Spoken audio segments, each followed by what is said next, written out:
Hola amigos y amigas de Escuela PCE. Vamos a corregir el examen de Historia del Arte de la convocatoria de 2021. Como sabéis, el examen consta de cuatro partes. Una primera parte son las preguntas de tipo test, que son 14 preguntas, ¿vale? A la que debéis contestar 10, ¿vale? Aquí lo tenéis, las instrucciones bien explicadas, ¿vale? Solo se tendrán en cuenta las primeras 10 y el test en su totalidad puntuará un total de 2 puntos. O sea que en este test podéis conseguir como máximo 2 puntos, ¿vale? Pues vamos a ir viendo una por una las preguntas que en esta convocatoria, en este caso, han entrado. La primera sería la 1. ¿A qué etapa de la historia del arte pertenece la Venus de Milo? ¿Vale? Ya vimos que era una estatua del arte griego, del periodo helenístico, que es esta tan conocida por todos que no tiene brazos, que no se han conservado los brazos, ¿vale? Por tanto, la respuesta es la A, arte griego. Vale, la 2, ¿cuál era la función del Coliseo de Roma? ¿Vale? El Coliseo de Roma se representaban únicamente obras teatrales, se realizaban ceremonias religiosas, y como sabemos, es la C, que se celebraban espectáculos de lucha entre gladiadores y fieras salvajes, ¿vale? Esta pregunta era bastante fácil, ¿no? Todo el mundo siempre asocia al Coliseo con los gladiadores, ¿no? ¿Vale? O sea que esa, bueno, pues no sería muy difícil, ¿vale?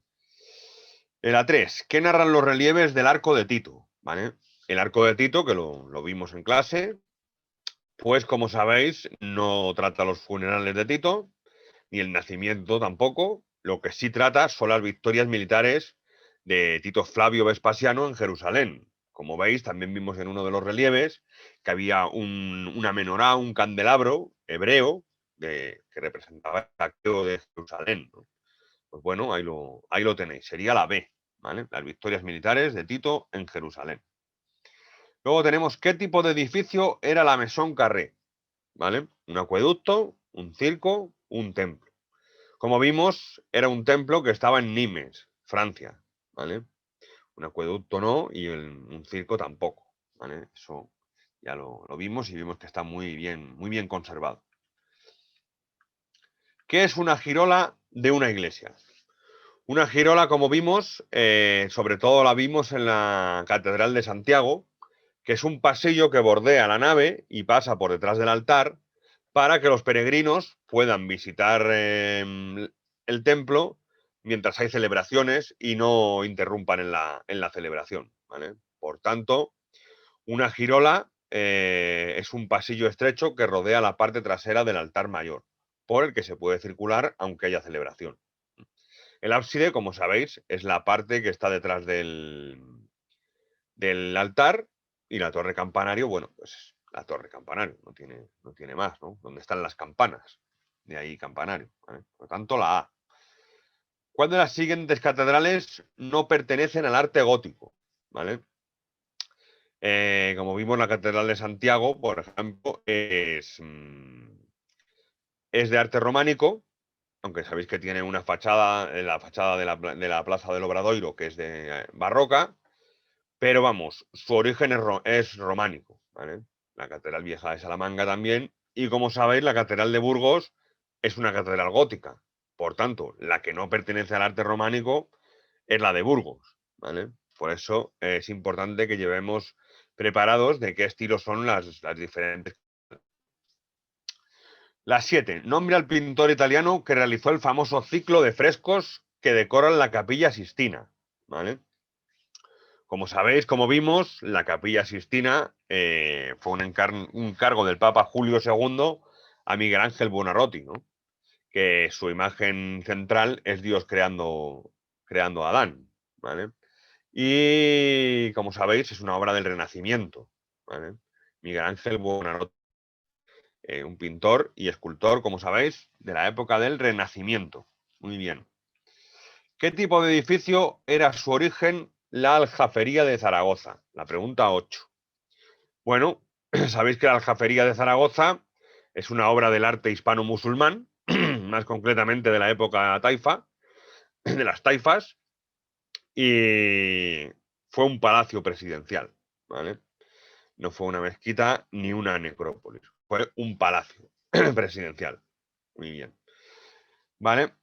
El nombre del arquitecto que diseñó el Palacio Medici Riccardi en Florencia, pues es la B, ¿vale? No fue Brunelleschi ni Ghiberti, sino Micheloso, ¿vale? Ahí lo tenéis. Y la 10, ¿cuál de los siguientes cuadros es obra de El Bosco? El entierro de Conde de Orgaz, la Virgen de las Rocas y el Jardín de las Delicias, ¿vale? Será el Jardín de las Delicias, que es el que vimos, que es un tríptico en el que se representa en un lado el paraíso, en otro la vida terrenal, y en la tercera parte del tríptico se representa el infierno, y está en el Museo del Prado. El Jardín de las Delicias, muy bien. Luego el entierro del Conde Orgaz, como sabéis, es un cuadro del Greco, y la Virgen de las Rocas es de Leonardo. O sea que esa la tendríamos que tener bastante clara, porque todas las hemos visto. Muy bien. La 11. Nombre al pintor, autor de la vocación de San Mateo y muerte de la Virgen. ¿Vale? Bueno, pues es Caravaggio. Caravaggio, ese pintor barroco, característico por ese tenebrismo. Y si veis esas dos obras, veréis ese uso de la luz tan del barroco, tan teatral y tan tenebrista. Caravaggio. ¿Qué pintor realizó la Venus del espejo? ¿Vale? Como ya vimos, es Velázquez, pintor barroco español, el máximo exponente del barroco español, que como sabéis también pintó Las Meninas, el famoso cuadro de Las Meninas. ¿Vale? ¿Cuál de las siguientes pinturas es obra de Delacroix? Bueno, pues es La libertad guiando al pueblo, una obra del romanticismo. El baño turco, como sabéis, es de Ingres, y la rendición de Breda es de Velázquez, que también, como sabéis, se conoce como Las Lanzas. ¿Eh? La libertad guiando al pueblo, de Delacroix. La A, muy bien.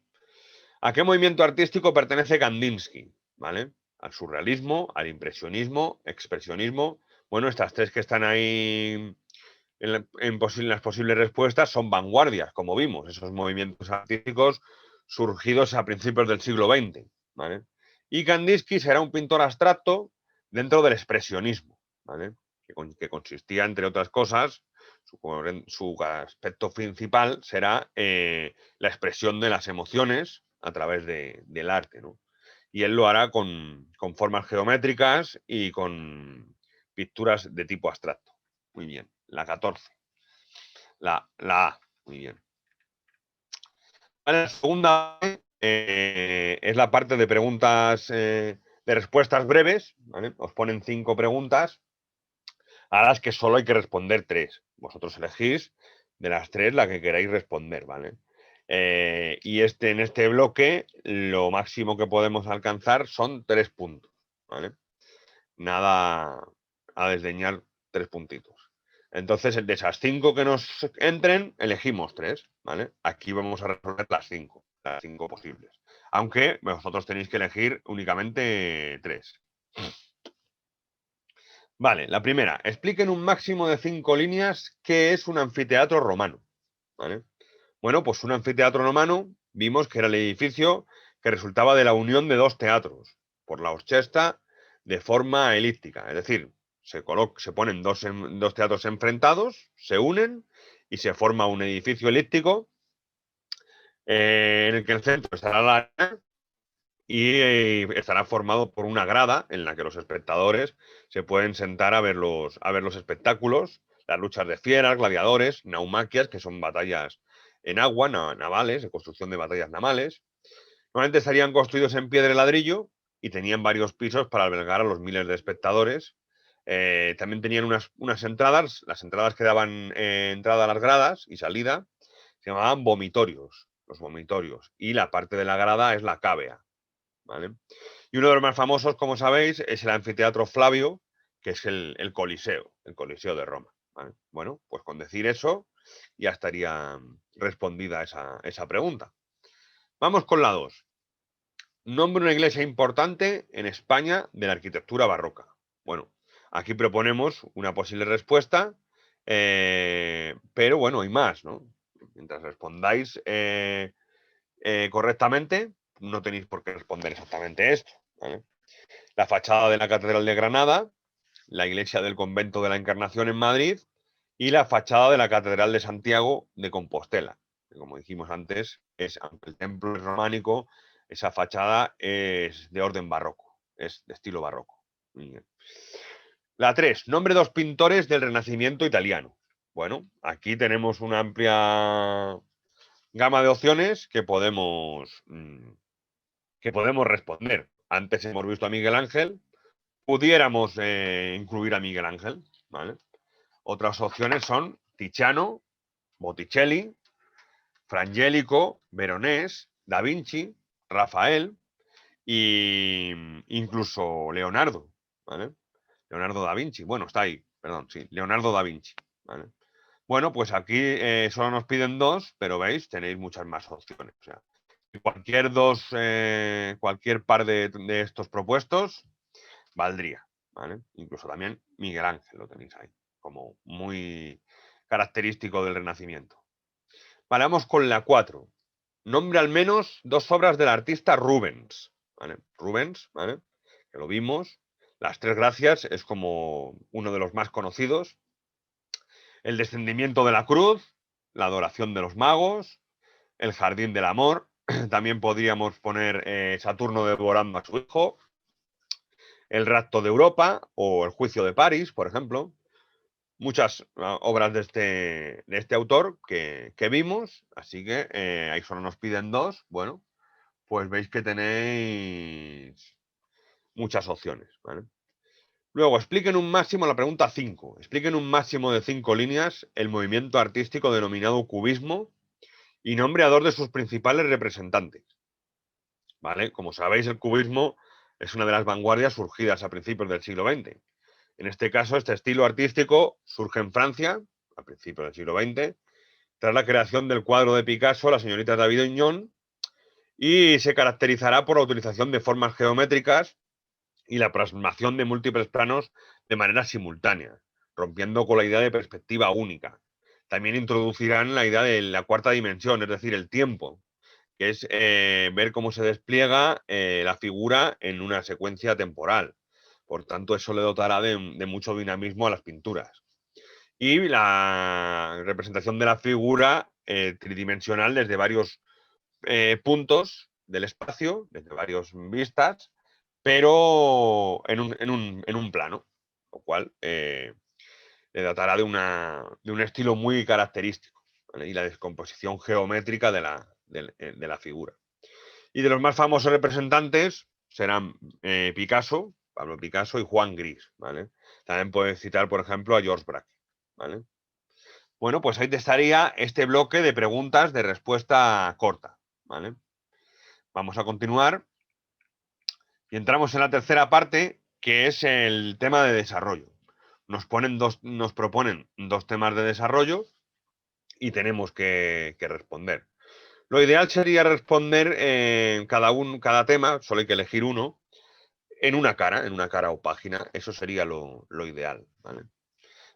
Bueno, aquí nos ponen el arte románico en España, uno de los temas, ¿vale? Y el otro tema propuesto será Goya. Hablar lo que sepamos de Goya, el pintor Goya, ¿vale? Vamos a verlo. Vale, el primer tema propuesto, el arte románico, perdón. En España, pues responderíamos lo que sabemos sobre el arte románico en España, todo lo que consideremos y lo que sepamos sobre ese tema, ¿no? Bueno, decir que el arte románico es un arte unitario de los reinos cristianos de Europa que se dio entre los siglos X y XIII. En España fue penetrando por el norte, extendiéndose por la ruta de peregrinación del Camino de Santiago de Compostela y quedando al sur peninsular al Andalus, que sabéis, la parte musulmana, ese asentamiento musulmán que principalmente era toda la península, al sur de la península.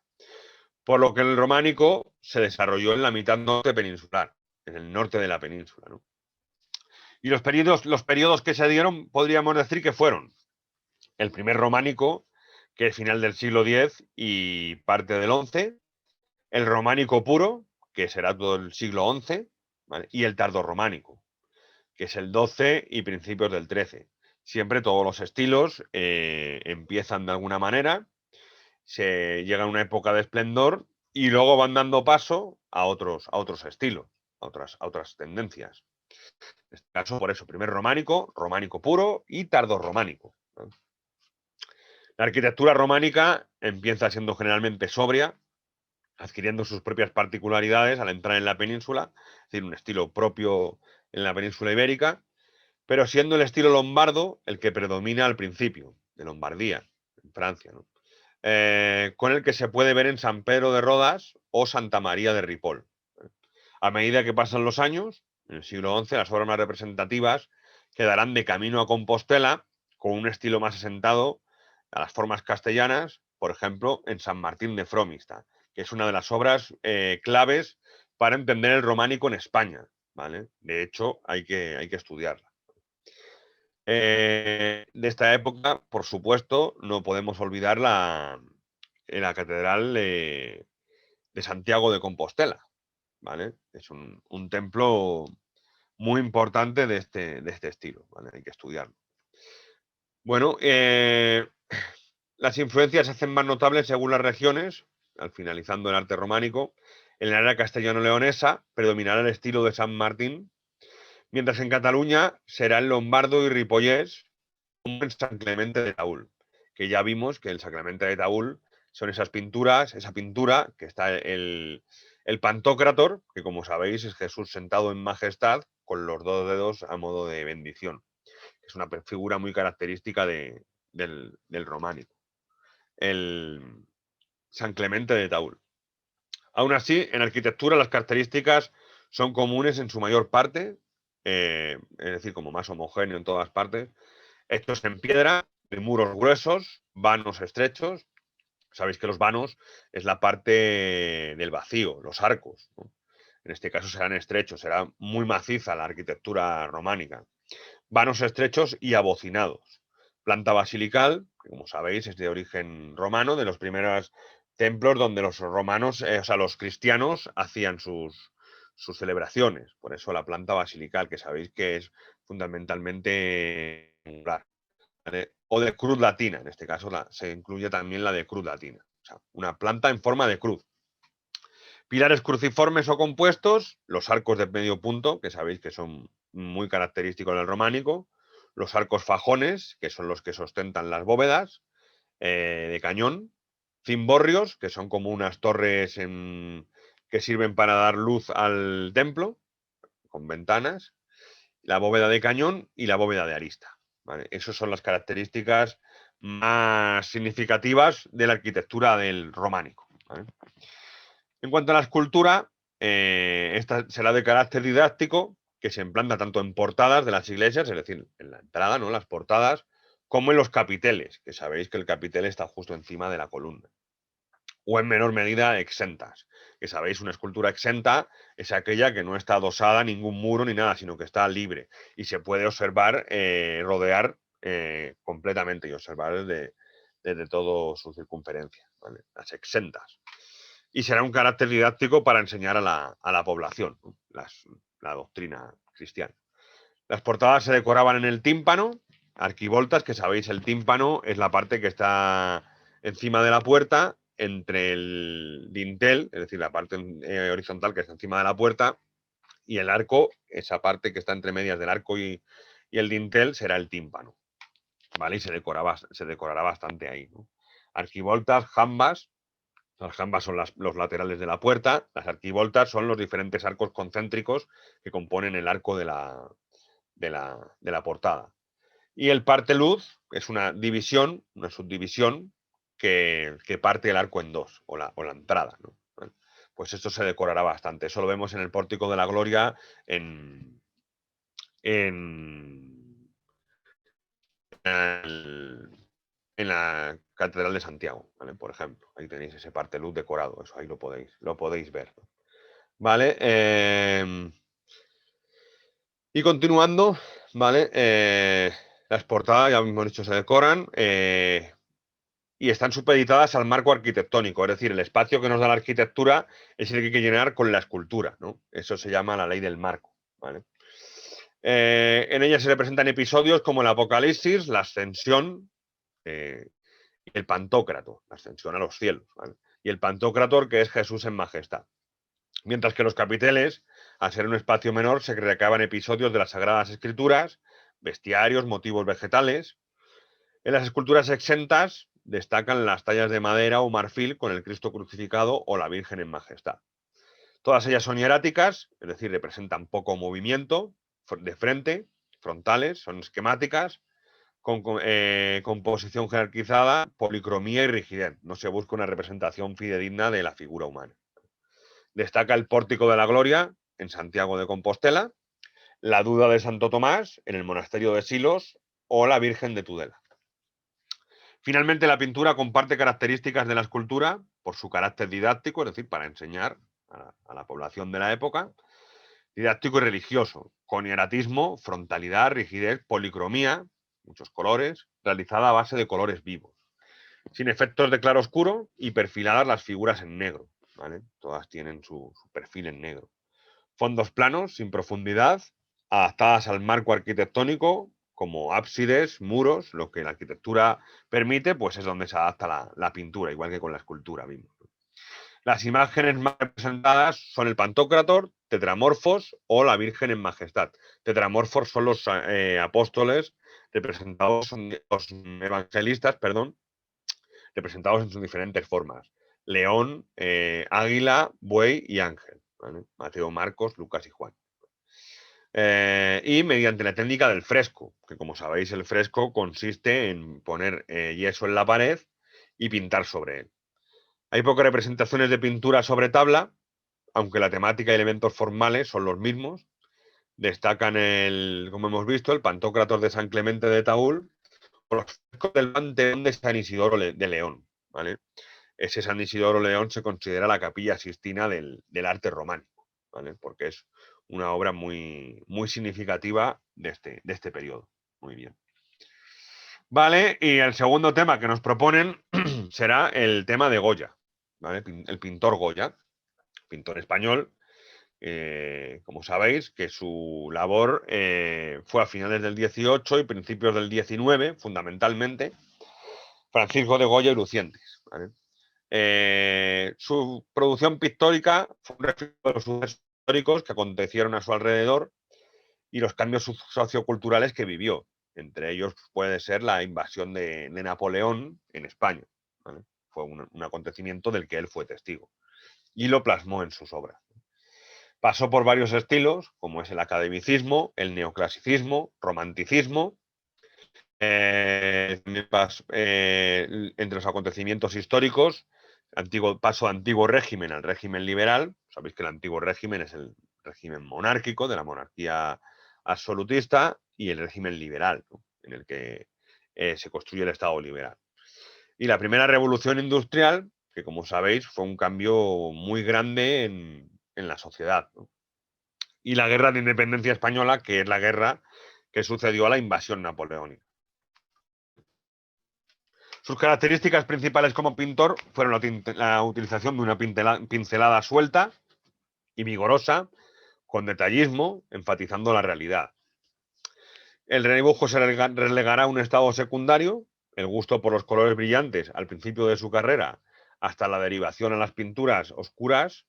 Negras, al final de su época, pintó lo que se conocen como figuras negras, ¿no?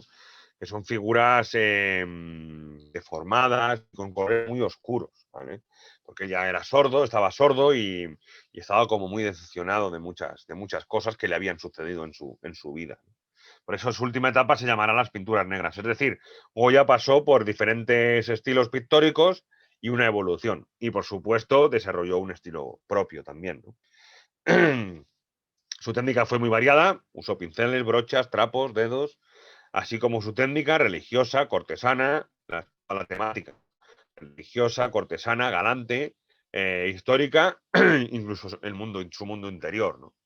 En óleos también grabados con motivos de la guerra y costumbrismo español en forma de sátira o cartones para tapices.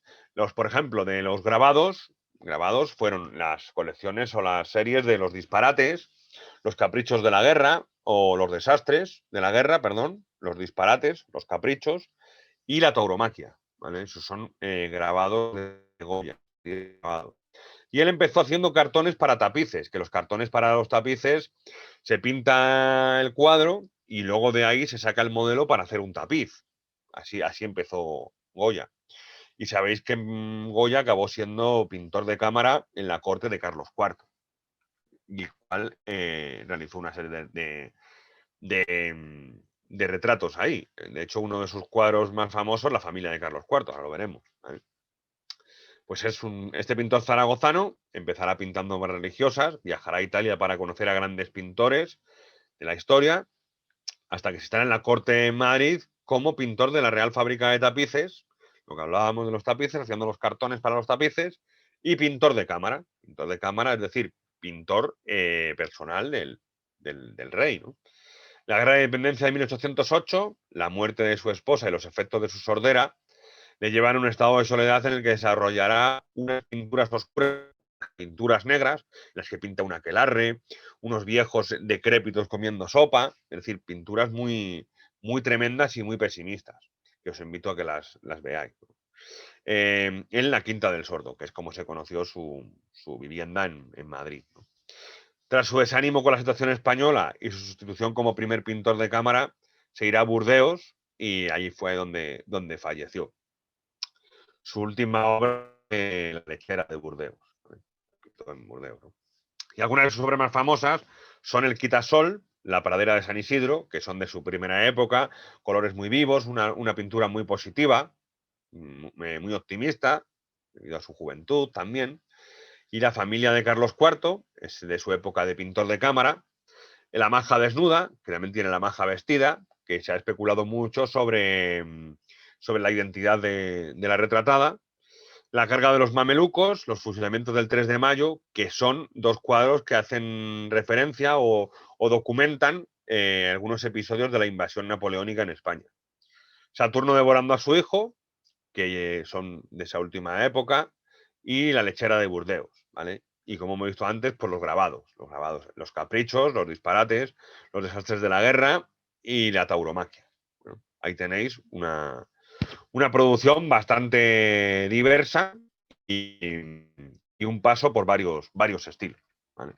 Muy bien, pues decir esto estaríamos sería correcto y tendríamos esta parte aprobada. Lo que sepáis de Goya, os invito a que lo preparéis bien. Muy bien, vamos a seguir. La cuarta parte es donde nos pondrán el comentario de una obra y tenemos que comentar pues la obra de arte del modo que hemos estado preparando en clase y vamos a ver cómo habría que hacerlo. ¿Vale? La primera de las obras propuestas es el matrimonio Arnolfini. Es una obra muy, muy conocida, ¿vale? Y bueno, tendríamos que comentarla, hablar sobre ella. ¿Vale? El matrimonio Arnolfini es un cuadro del siglo XV del artista Jan van Eyck, perteneciente al gótico flamenco. ¿Vale? El gótico flamenco es de Flandes, ¿vale? Lo que es Bélgica y Holanda hoy en día, ¿no? Esa zona de Flandes. ¿Vale? Por eso es el gótico flamenco de Jan van Eyck. ¿Vale? Este estilo sobre tabla está en muy buen estado de conservación y está expuesto en la National Gallery. ¿Vale? En él se representa el retrato del enlace entre ambos burgueses, el matrimonio Arnolfini, como su nombre dice, enmarcados en el interior de una habitación con diferentes simbologías alusivas al matrimonio, como las sandalias, un camino por recorrer, ¿no? El perro al pie del cuadro, a los pies del cuadro, el perro siempre representa la fidelidad, ¿no? O la llama de la lámpara del techo, ¿no? La llama que sabéis, bueno, siempre suele representar la vida, ¿no? En la obra, el espacio se prolonga en el espejo de la pared del fondo, con una perspectiva realizada a través tanto de la luz como de las líneas del dosel o la alfombra que nos lleva a mirar hacia el final. Es decir, al final hay un espejo. Es decir, la perspectiva está hecha para que nuestra vista vaya al espejo y en el espejo está reflejada la escena que estamos contemplando. O sea, es una perspectiva una propuesta muy arriesgada y muy brillante en este caso, ¿no? Bueno, además de estar cargada de simbolismos, también tiene un gran nivel de detallismo y una minuciosidad en su realización.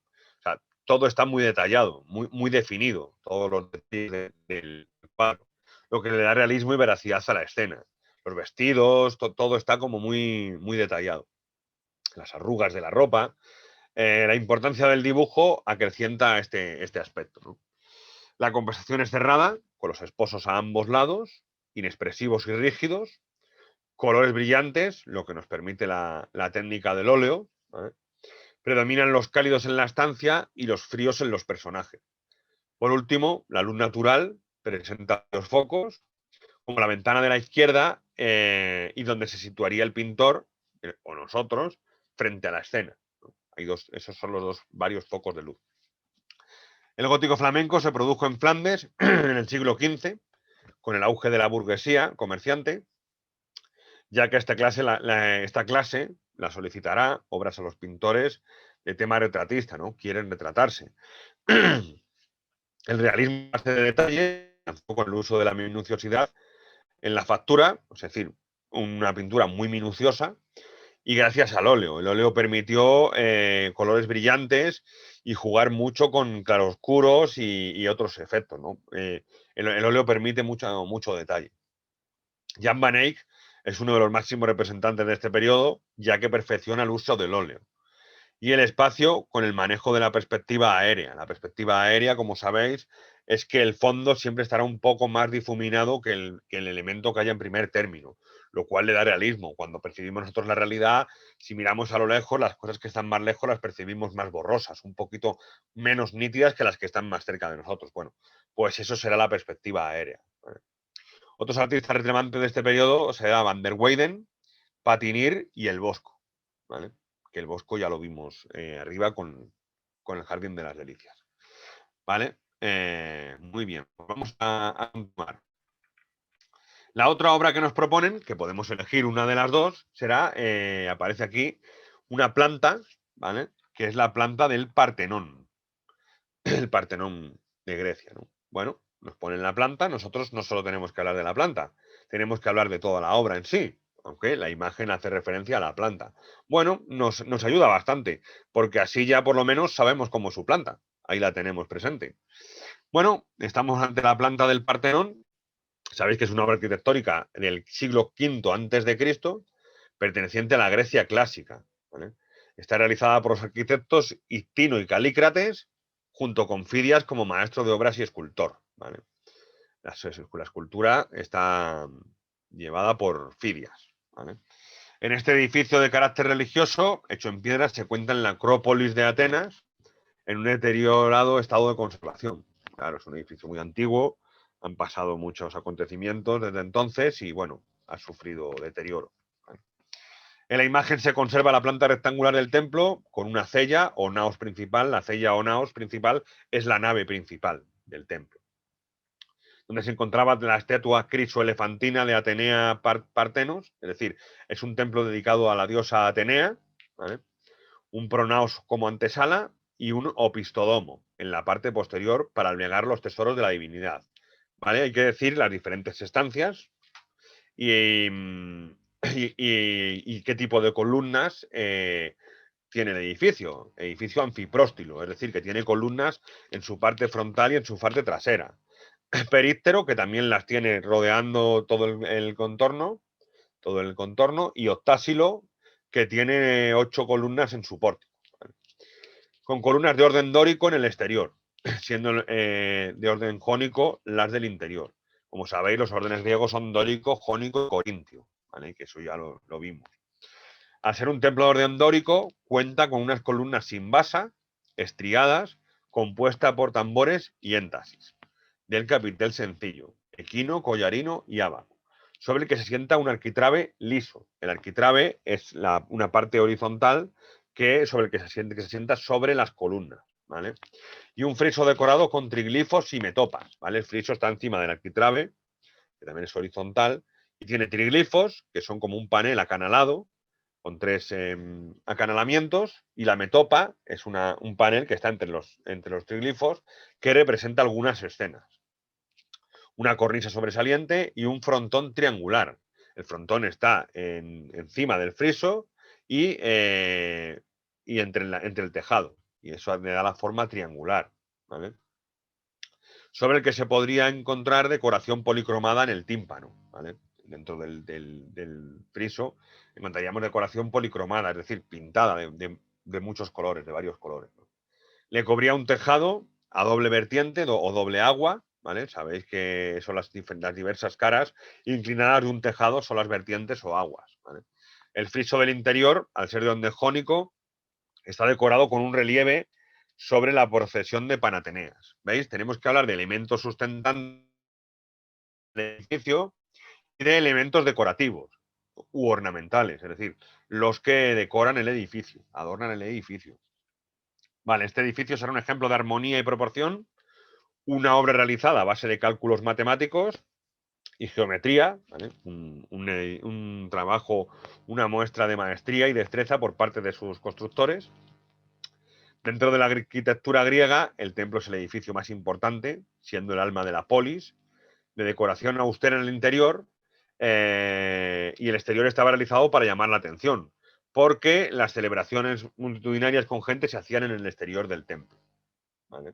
Por eso se le daba bastante importancia y monumentalidad al templo, y a base de muchos colores y ornamentos, etcétera, etcétera. Y el Partenón, realizado en Atenas, en la Atenas de Pericles, durante esa época. Pericles fue un gobernante griego. Es una de las obras más importantes de este periodo, aunque también podemos destacar el Erechtheion o el templo de Atecnea Nike, y que están todos ellos en la Acrópolis de Atenas, ¿vale? Bueno, pues esto sería la manera de hacer un comentario de una obra. Ya hemos visto los diferentes aspectos de los que hay que hablar: su estado de conservación, la descripción de sus características, su técnica, su autor, su época, su estilo, elementos arquitectónicos, si es arquitectónica, claro, elementos pictóricos si es pictórica, en arquitectura elementos decorativos y elementos sustentantes, ¿no? Bueno, pues en la plataforma hemos visto y en el curso la guía o el esquema que hay que seguir para realizar una obra de arte, un comentario de una obra de arte.